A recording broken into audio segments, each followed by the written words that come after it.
வணக்கம். எடப்பாடி பழனிசாமி அவர்களை சந்திக்க முயற்சி செய்கிறாரா பன்னீர்செல்வத்தின் மகன் அப்படின்ற ஒரு தகவல் வந்து அரசியல் அரங்குல இன்னைக்கு நம்மளுக்கு பேசுபொருளா இருக்குது. காரணம் தொடர்ந்து பன்னீர்செல்வம் பல்வேறு வழிகள்ல வந்து அதிமுக ஒன்றிணைணும் அப்படின்னு சொல்லி பார்த்துட்டாரு. எடப்பாடி பழனிசாமி கேட்கறதா இல்ல.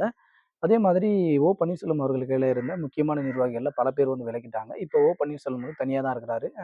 குறிப்பா சொல்ல போனோம்னா, வைத்திலிங்கம் மட்டும் தான் இப்ப நம்ம அவர் கூட இருக்கிறாருன்னு சொல்லலாம். ஜே.சி.டி. பிரபாகரன், பெங்களூர் புகழேந்தி இவங்க எல்லாருமே வந்து வெளிய போயிட்டாங்க. இந்த நிலையில பன்னீர்செல்வம் அவர்களின் மகனே கூட பன்னீர்செல்வம் மீது அதிருப்தியில இருக்கிறாரு. அவர் வந்து எப்படியாவது அதிமுக பொதுச் செயலர் எடப்பாடி பழனிசாமி கிட்ட பேசி கட்சிக்குள்ள நுழையணும்னு ட்ரை பண்ணிட்டு இருக்கிறதா நமக்கு ஒரு தகவல் கிடைத்திருக்கிறது. அந்த தகவல் இன்னும் வந்து உறுதிப்படுத்தப்படவில்லை என்னாலும், முன்னாள் அமைச்சர் ஆர்.பி. உதயகுமார் அவர்கள தென் மாவட்டங்கள்ல வந்து அஇஅதிமுகவின் தலைமை ஒரு முகமா மாறணும்னு முயற்சி செஞ்சுட்டு வர்றாரு. அதுக்கு முற்றுப்புள்ளி வைக்கணும். அதனால வந்து ஆர்.பி. உதயகுமாருக்கு ஒரு செக் வைக்கணும் அப்படின்றதுக்காக செல்லூர் ராஜுவுமே கூட ட்ரை பண்ணிட்டு வராரு. எனவே செல்லூர் ராஜு அவர்கள் மூலியமாக எடப்பாடி பழனிசாமி அவர்களை சந்திக்க பன்னீர்செல்வம் அவர்களின் மகன் பி. ரவீந்திரநாத் அவர்கள் முயற்சி செய்து வருவதாக தகவல்கள் கிடைக்கிறது.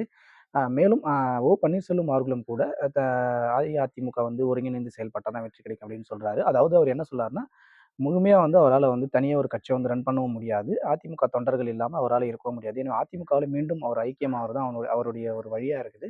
இதற்காக பல முயற்சிகள வந்து மேற்கொண்டு வராங்க. அ பின்னரங்குல பேசிக்கிட்டு வராங்க. ஆனா, பல்வேறு விதமான விஷயங்கள் வந்து அவங்க ஒன்றிணைவதுல வந்து சிக்கலா இருக்குது. குறிப்பா வந்து மீண்டும் பொருளாளர் பதவி பன்னீர்செல்வம் அவர்கள் கேட்பதாகவும், திண்டுக்கல் சீனிவாசன் வந்து அதுக்கு வந்து மறுப்பு தெரிவித்து, "இல்ல நான் பொருளாளரா இருந்துட்டேன். நானே தான் இருப்பேன்" அப்படின்னு சொல்ற மாரி பல விஷயங்கள் வந்து பேசப்படுறாங்க. இருந்தபோதிலும் பன்னீர்செல்வம் அவர்களின் மகன் ரவீந்திரநாத் அவர்கள் எடப்பாடி பழனிசாமியை சந்திக்க முயற்சி செய்து வருகிறார் என்ற தகவல் உண்மை என்ற பட்சத்துல வந்து விரைவில் அஇஅதிமுக அணிகள் இணைவதற்கான வாய்ப்புகள் அதிகம் இருப்பதாக அரசியல் அரங்குல பேசப்படுகிறது. தொடர்ந்து அரசியல் சார்ந்த காணொளிகளை நம்ம பதிவிட்டு வரோம். நம்முடைய சேனலுக்கு ஆதரவு அளிக்கிறோம்னு நினைக்கிற நண்பர்கள் சேனலை சப்ஸ்கிரைப் செய்ய மறக்காதீர்கள். நன்றி.